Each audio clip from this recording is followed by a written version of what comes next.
My fiancé's lawyer sent an outrageous prenup demanding I waive all rights. I politely refused to sign.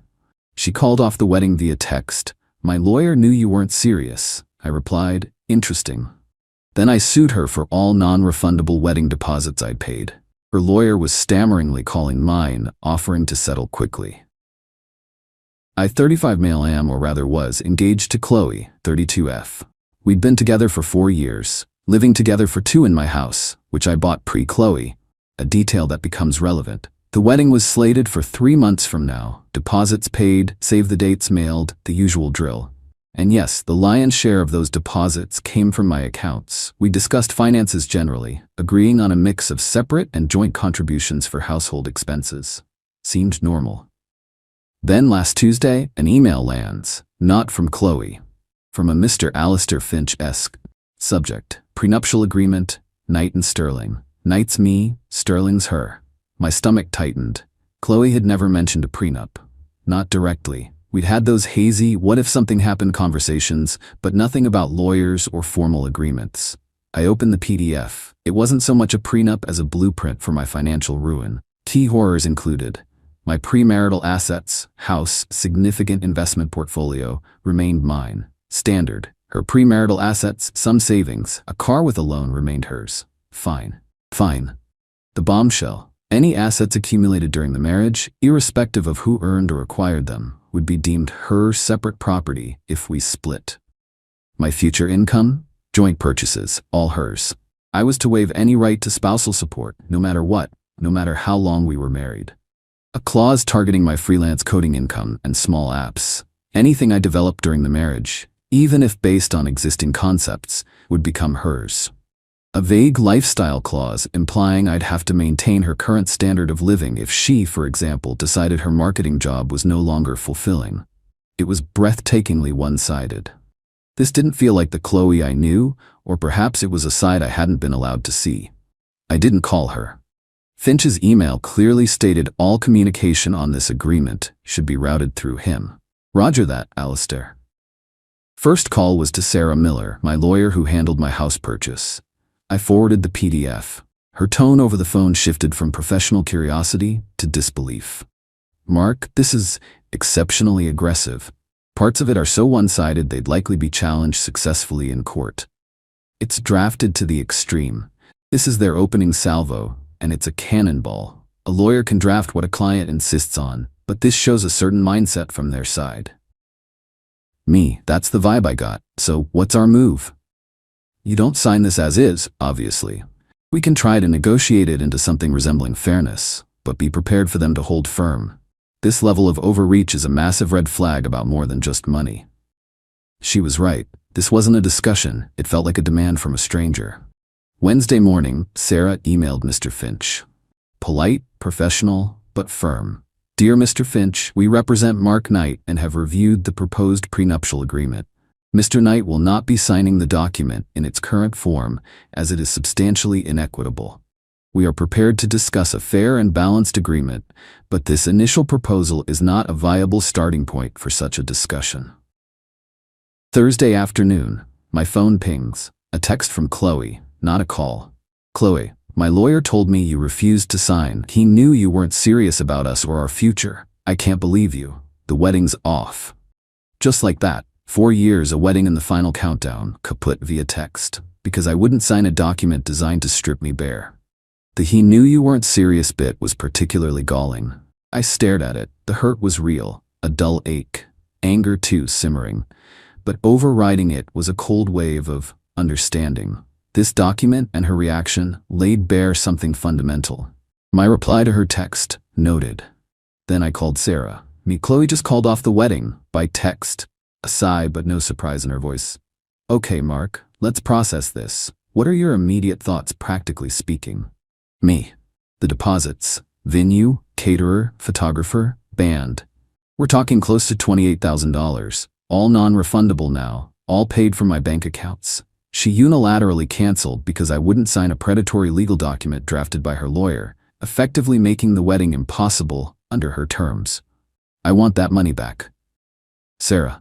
We can send a formal demand letter. She terminated the agreement to marry due to an unreasonable precondition. We'll outline the basis for her liability for the forfeited deposits. Friday morning, Sarah sent another letter, this one to Chloe with a copy to Mr. Finch. Subject: demand for reimbursement of non-refundable wedding deposits, Knight Sterling wedding. It meticulously listed every deposit, payment date, amount, and included copies of contracts highlighting the non-refundable clauses. It stated that since she canceled the wedding due to her insistence on an unconscionable prenuptial agreement and my subsequent refusal to sign said document, she was liable for the ensuing financial losses. Payment of $28,000 requested within 20 business days. The weekend was a blur of packing Chloe's belongings from my house. Surprisingly little, mostly clothes and personal effects. No major furniture. She'd gotten rid of most of her things when she moved in. The following week was quiet. Too quiet. Then on Wednesday, nearly a week after our demand letter was delivered, Sarah got a call from Finch. No panic, just a tone of mild professional annoyance. Sarah, relaying to me later, Finch called, said our demand was opportunistic and that Chloe calling off the wedding was a natural emotional response to your client's unwillingness to secure her future. He offered $5,000 as a goodwill gesture without prejudice to make this unpleasantness go away. I told him that was unacceptable and we'd expect a serious offer reflecting the actual losses. So, the games begin. Update 1. 3 weeks later. Thanks for the messages and comments. It's validating to hear I'm not overreacting. So after Finch's dismissive $5,000 goodwill offer, which Sarah flatly rejected, Chloe apparently decided direct action was needed. Or rather, indirect action through her flying monkeys. Danielle, 30F, Chloe's sister and maid of honor, sent me a long, sanctimonious email.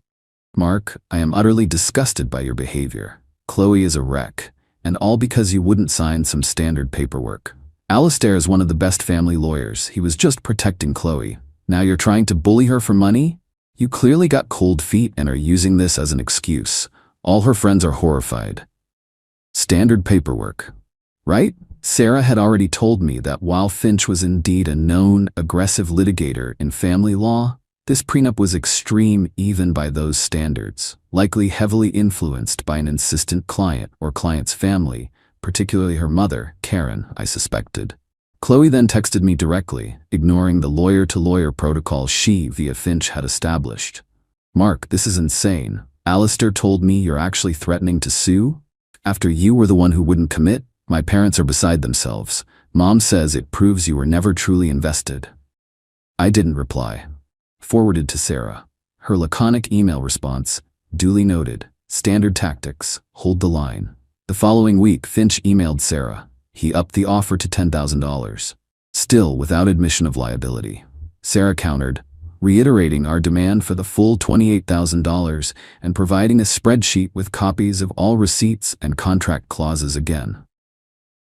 She stated that if a reasonable settlement wasn't reached within 10 business days, we would be compelled to file suit in district court to recover the losses.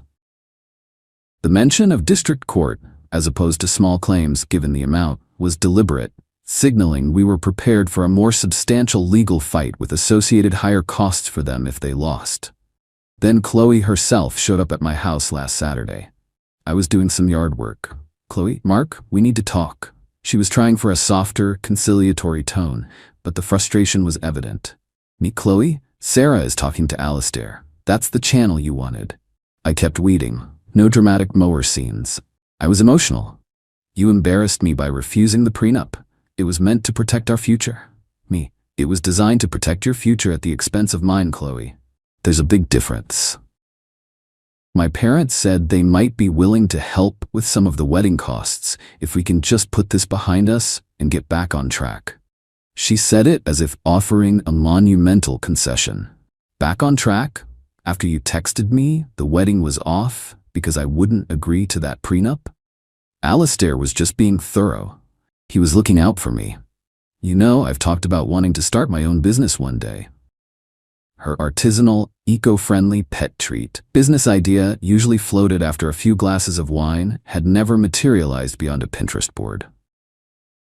Me, and my entire financial future was supposed to underwrite that indefinitely, with no safeguards for me? Chloe, I paid those deposits. You canceled the wedding because of an unreasonable demand. It's straightforward. So this is it? You're really going to sue me?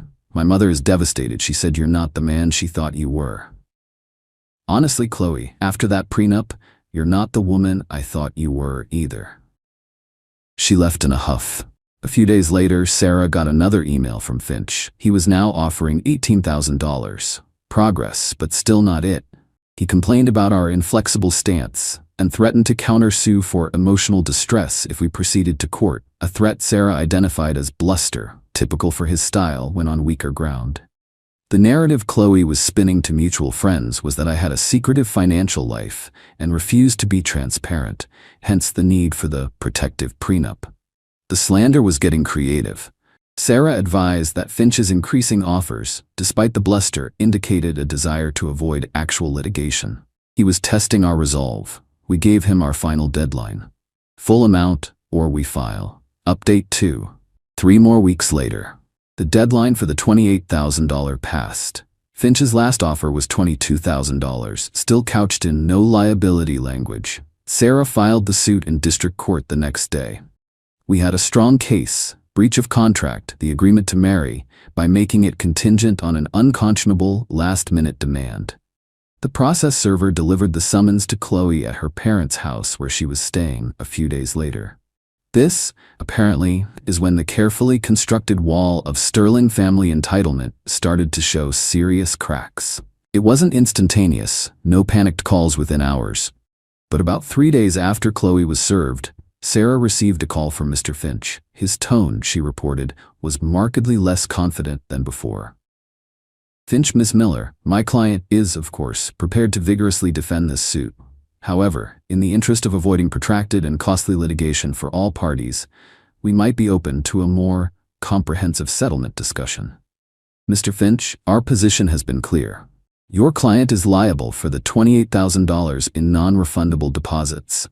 We are, as always, open to a settlement that reflects that reality. Over the next week, there was a flurry of emails and calls between Sarah and Finch. Finch tried to argue down the amount, citing shared responsibility for the wedding breakdown. Sarah held firm, pointing out that the prenup was the sole catalyst initiated by his client. Then, a development I only learned about later. Chloe's father, Bill, who had been largely silent, a passive, quiet man, I always thought, apparently put his foot down.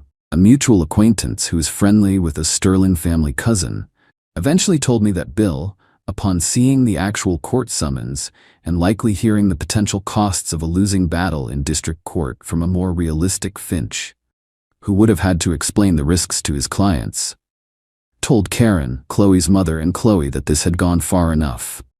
He wasn't a wealthy man, but he valued their family's standing and wasn't about to have it dragged through a messy public lawsuit they were likely to lose. He apparently told Finch to resolve this sensibly and without further delay. This behind-the-scenes pressure likely explains Finch's next call to Sarah.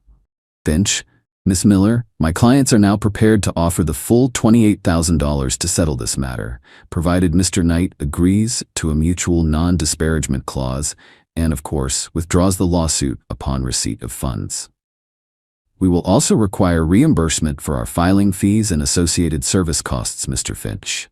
Given the circumstances, that's $650. A figure covering actual court filing, process server, and some initial paralegal time for the preparation. Finch, let me confirm that with my client, but I believe we can make that work.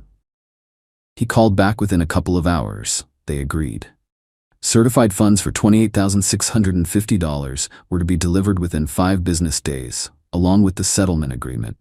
The check arrived yesterday. The agreement, already signed by Chloe, included the non-disparagement clause. I went to Sarah's office this morning, signed my part. She's filing the withdrawal notice. It's done. The attempt to corner me with that prenup, the text message dismissal, the entitlement, it all crashed against a wall of calm, methodical legal pressure. No screaming matches, no dramatic confrontations from my end, just a clear, unwavering stance. Chloe's sister Danielle couldn't resist one last parting shot via email. I hope you feel good about yourself, Mark.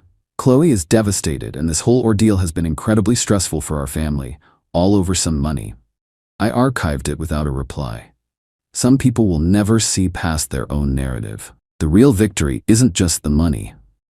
It's the quiet confirmation that I stood my ground against a calculated attempt to undermine me. They thought I'd cave to emotional pressure or fear the legal fight. They misjudged. My house is still mine, my future earnings are secure, and the peace of knowing I dodged that bullet, that's the real settlement. Good riddance.